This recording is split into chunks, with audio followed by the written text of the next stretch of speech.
What is your name? My name is John Sonnenday, Sonnenday. And how long have you been with the First Presbyterian Church? My wife and I are co-pastors of First Presbyterian Church, and we have been there for 8 years. And I have just also been elected as the new executive director of the brand new Coordinating Council on Homelessness. Did you serve as anything else before that on the Homeless Task Force? Yes, I was chair of the Task Force on Homelessness, which was created by the Morgantown City Council and the Monongalia County Commission for the purpose of developing a community-wide plan to reduce homelessness. And we spent about 3 years gathering data, studying other communities, other programs, and developing a 10-point action plan to address homelessness in the community. How are the homeless numbers in Morgantown?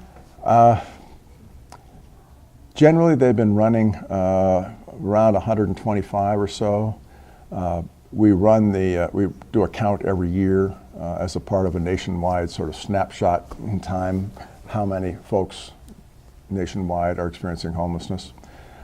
And this year, the count was a little lower because we did it right smack in the middle of the very worst weather, and a lot of folks simply had battened down the hatches someplace and were never, so we only got about 75. We know that we were short. It has been running consistently around 125 per year. How does that compare to the rest of the state, do you know? I don't. Some parts of the state do not count as effectively as we do. I know that there are probably similar situations in Charleston and Huntington and in the Eastern Panhandle. What are some of the reasons people become homeless that you see? There are several different kinds of homelessness. There's what we call situational homelessness that is brought on by a financial crisis in the family. It might be someone loses a job. It could be a serious illness. It could be a divorce. Something that makes it impossible for them to maintain the adequate cash flow. Then there are folks who live kind of on the edge all the time, and it doesn't take a whole lot to tip them over. And then there's a third category that we consider chronic homelessness. That may be the group that most people think of when they hear the word homeless. They think of people that they see on the street who may be dealing with addiction, may be dealing with mental illness, or both in many cases. They tend to run about maybe 20%, if that, of the whole population. They are the most difficult to house, and they're some of the people we're focusing on, especially at this point. Many of the people who experience homelessness are not identifiable. Wouldn't be able to pick them out as they walk past you on the street. In many cases, they are working at least part-time, and many of them will be back on their feet with some assistance before too long. What does the church do to help the homeless? But I've seen that you guys have different, like you had a pancake breakfast last Sunday. We are one of the agencies around the city that does provide services to folks experiencing homelessness. In our case, we serve a breakfast every Sunday morning. The Trinity Episcopal Church houses the community kitchen, which serves a lunch every day of the week except Sunday. The Baptist and Methodist Church provide a lunch on the weekends. And then there are all of the formal services that are provided by Mont Pushkar Health Right, providing a free clinic service, health care, Salvation Army, Christian Help, providing emergency services. The key agency is the Connecting Link, which its name suggests is to connect all services. That is the hub of all of the homeless services in the area, where someone who is in danger of losing their housing can go for assistance with rent supplements or utility payments. And if they are already experiencing homelessness, then the Connecting Link will work with them to see if they can get them into an apartment, subsidize them for a period of time till they can get back on their feet. And then there's the shelter, Bartlett House, which is for folks temporarily while they try to regain their independence. And how does the homeless task force, how do you help all these different agencies? Okay. The task force was designed to create a centralized plan. And the reason for that is that the agencies, no one in any of the agencies were in a position to sort of coordinate all the services. They were each trying to do the best they could on their own particular responsibility.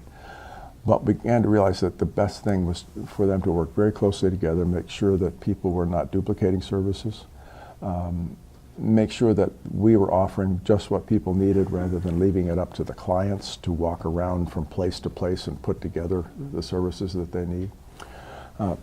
So the task force created a plan for coordinated service, and once they created that plan, they went out of business, and the Coordinated Council on Homelessness now is the successor organization. We work with all of these agencies to help keep them on a common agenda. We help them to measure data so that we know whether we're making progress. We help them with fundraising for their different needs. We work as a kind of a conduit of information, raising consciousness within the community, helping build bridges with the local business, with the hospitals, with other volunteer organizations such as congregations and service agencies, so that all of us can work together. Homelessness impacts the entire community.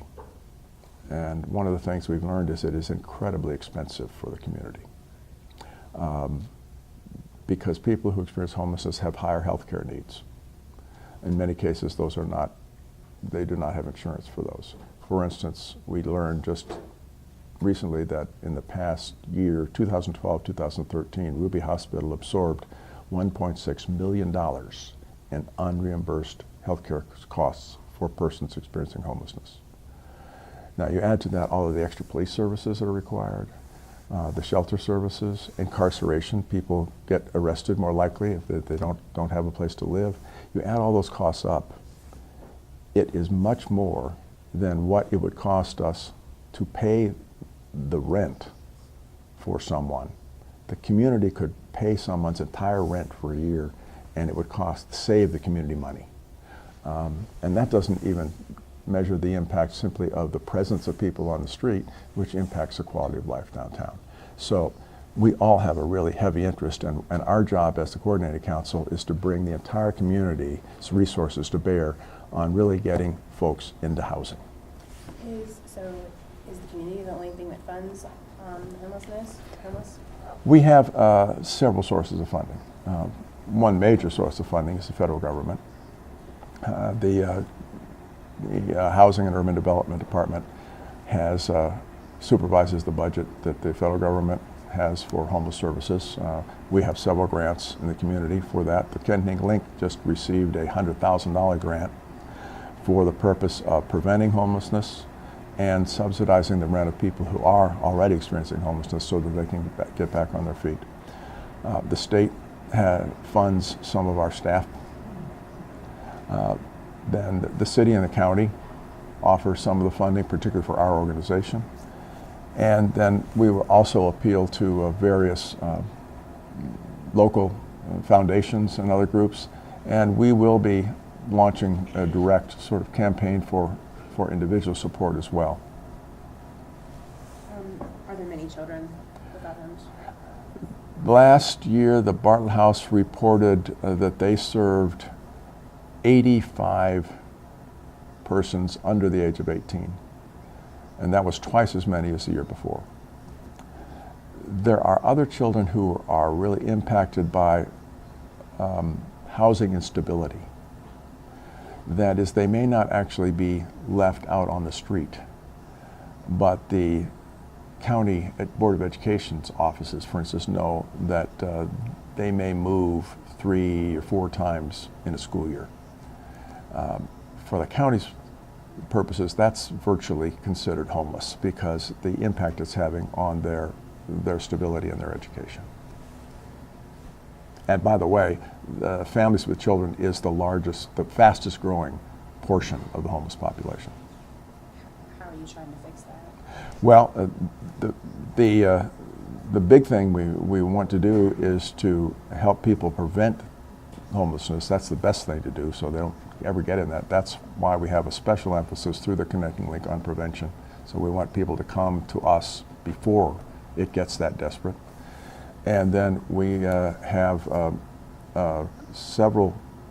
couple of workers whose job it is to go out and find folks that are vulnerable. Some of them are obvious, they're in the shelter, they're on the street, but to go to make those connections and bring them into the program and help them develop what they need in order to get the housing. And we help them find that, and then we help them pay for it, gradually reducing amount until they are able to establish an income of some kind. It might be Social Security, it might be disability payments, it might be getting a job, depending on what their particular ability is. Were there any deaths or extreme, injuries this year due to the extreme cold? Yeah, we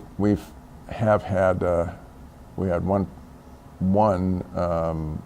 really unfortunate death in the past year. We did not, as far as we know, have anybody who was seriously harmed by the severe cold. We did have temporary warming shelters where people could come in if they needed to. And a number of them made their own arrangements. Interestingly enough, they tend to take care of each other. So if somebody had a contact, they might prevail upon someone in the community to let 5 or 6 people come in and sleep in their living room for a night or two when it was really, really cold. They're amazingly resourceful people. And what are some ways that, if anyone's interested, they could help you guys out? There are a number of ways that folks can be involved. One is to volunteer at any one of the main agencies. All of our agencies depend on volunteers for an enormous amount of their support services. Those are the Bartlett House, Health Right, Christian Help, Salvation Army, Community Kitchen. All of those have a heavy reliance upon volunteers. Obviously we need financial aid. The more that we have available, the more people we can help over that temporary hump to establish stability. We need landlords. We definitely need landlords willing to work with us. We have people that we could house, we have the money, and trying to find places that they can afford and who will accept them is part of the challenge. So we definitely could use assistance from folks who are landlords or who know people who might be willing to help us find appropriate housing. Do you have anything else you want to add? Just want to add that there is the biggest problem, the biggest cause of homelessness is the lack of affordable housing. That's the issue. And we do have a new organization that has just been created. It's called the Community Housing Agencies Partnership. And its goal is to be a catalyst among business, banking, the university, landlords, developers, construction companies, to create new housing in the community, affordable and accessible. And that can be renovations of existing properties, and it could be new construction. And that is a big, big part of it, because given every university community that has a high level of students is going to have rent issues and availability issues. Obviously, if you own an apartment and you can rent it to a family for 800 or 3 students for 600 each, what are you going to do? Pretty obvious. So we need to increase the supply. And I was thrilled to see over 20 folks involved in various business and government commitments come together and start exploring how we can begin to add to the supply of affordable and accessible housing in the community. Has WVU offered to do anything since they're buying and building all these new apartments? We have a couple of people from the School of Business and Economics on this group that are helping do some of the research, and we will be making connections with everyone we can to see how we might be able to to cooperate and make a difference. That's all I have.